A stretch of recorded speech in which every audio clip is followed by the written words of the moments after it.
आप बोल रहे हैं ना इसको जूता बाजार में मारना चाहिए, नहीं मार पाएंगे भैया। तो हेलो दोस्तों, क्या हालचाल? मजा आया?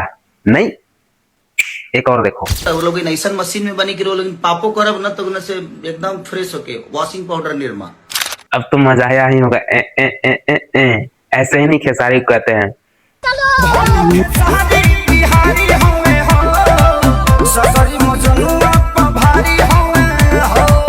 अब देखो भाई, खेसारी लाल यादव जो है चुनाव हारने से लेकर के अब तक कोई भी ऐसा रिप्लाई नहीं दिए थे विरोधियों को लेकर के, और लगातार विरोधी जो है खेसारी लाल यादव को ट्रोल करते जा रहे थे। वो कई कहते हैं ना कि घाड़ा उतना ही अपने अंदर पानी रख सकता है जितना घाड़े की कैपेसिटी है। अगर उससे ज्यादा पानी डालोगे तो वो बहने लगता है, वेस्ट जाने लगता है। ठीक इसी प्रकार खेसारी लाल यादव को लेकर के विपक्षी इतना ज्यादा क्रोल कर रहे थे, इतना ज्यादा भद्दे भद्दे वर्ड बोलने लगे थे कि खेसारी लाल यादव का सोशल मीडिया में कुछ अलग तरीके का ही माहौल बनने लगा था। तो खेसारी लाल यादव ने आज चुप्पी तोड़ दिया है, और चुप्पी भाई साहब कुछ इस तरीके से तोड़ा है कि भाई साहब अपने विपक्षी को इतना रगड़ा है कुछ इस तरीके से कि भाई जिसको लेकर के रगड़ा है उसको तो धक्का जरूर रहा होगा। अच्छा बात नहीं है। आपको तो पता ही होगा दिनेश लाल यादव ने खेसारी लाल यादव को लेकर के किस तरीके का टिप्पणी किया था। बाजार में गाली दे रहा है तो इसको बाजार में ही जूता मार। हाँ, यही वाला। जरा देखिए ना खेसारी लाल यादव ने किस तरीके से किस अंदाज में जवाब दिया है। नहीं, सुनिए जरा। आप बोल रहे हैं ना इसको जूता बाजार में मारना चाहिए, नहीं मार पाएंगे भैया। मारने के लिए ताकत की जरूरत होती है, अब वो आपके पास नहीं है। तो सुना आपने?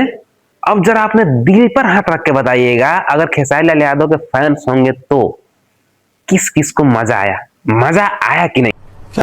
हाँ, एक बात और दिनेश लाल यादव ने खेसारी लाल यादव को लेकर बोला था कि खेसारी लाल यादव जो है वो राम विरोधी है, सनातन विरोधी है। ये जो राम मंदिर के पीछे पड़े हुए हैं कि राम मंदिर की जगह हॉस्पिटल बनना चाहिए, मैं इस बात के लिए उनको कह रहा हूँ। तो इसका भी जवाब आ चुका है, कुछ इस अंदाज में दे सकते हैं आप। तो उहे बयान धीरेन्द्र शास्त्री जी भी बोल रहनी, वहां पर कोनो टिप्पणी करे के उनके औकात नहीं है कि क्षमता नहीं है कि ना, बाप रे बाप डर लगता। और अब ये वीडियो देखिए और ये वीडियो देखिए। राम मंदिर की जगह पे काश एक हॉस्पिटल बन जाता तो उसमें मुसलमान का भी इलाज होता और एक हिंदू का भी इलाज होता। देश में बहुत मंदिर हैं और बालाजी का मंदिर है ही है। केवल घंटियां बजाना, पूजा पाठ करना, हनुमान चालीसा पढ़ना पढ़ना ही धर्म नहीं है। इसलिए हमने विचार किया कि हम मंदिर भव्य नहीं, अस्पताल भव्य बनाएंगे। इस देश में अस्पतालों में मंदिर बहुत हैं, हम एक नई क्रांति चाहते हैं, मंदिर में अस्पताल दिखाई। तो क्या समझ में आया? ये दोनों सेम लग रहे हैं ना?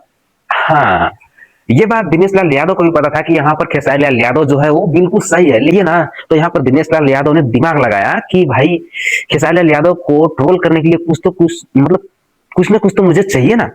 इसीलिए यहाँ पर दिनेश लाल यादव यानी कि नीरू जी ने एक रास्ता चुना जो कि धर्म का रास्ता था। बाकी भाई साहब खेसारी लाल यादव ने आज 10 मिनट का नहीं, 20 मिनट का नहीं, पूरे 45 मिनट का लाइव वीडियो किया है, और उस बता दें कि उसमें किसी को नहीं छोड़ा। खेसारी लाल यादव ने जिसने खेसारी लाल यादव को विरोध किया था उस सभी को चुन करके सबका इलाज किया, सबका दवाई दे दिया भाई साहब। और बाकी अगर आप इससे भी ज्यादा खेसारी लाल यादव का 45 मिनट वाला अगर आप वीडियो देखना चाहते हैं, लाइव वीडियो देखना चाहते हैं, तो आप खेसारी लाल यादव को इंस्टाग्राम पे जाकर के उनका प्रोफाइल पे देख सकते हैं, इंस्टाग्राम पर।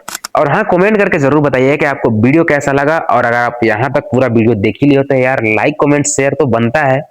और अगर आप ऐसे ही भोजपुरी के इंटरेस्टेड नए अपडेट्स वीडियो देखना चाहते हो, भोजपुरी सिनेमा से, भोजपुरी संगीत से, आप भोजपुरी न्यूज से लगाव रखते हो, तो हमें फॉलो सब्सक्राइब करना तो बनता है।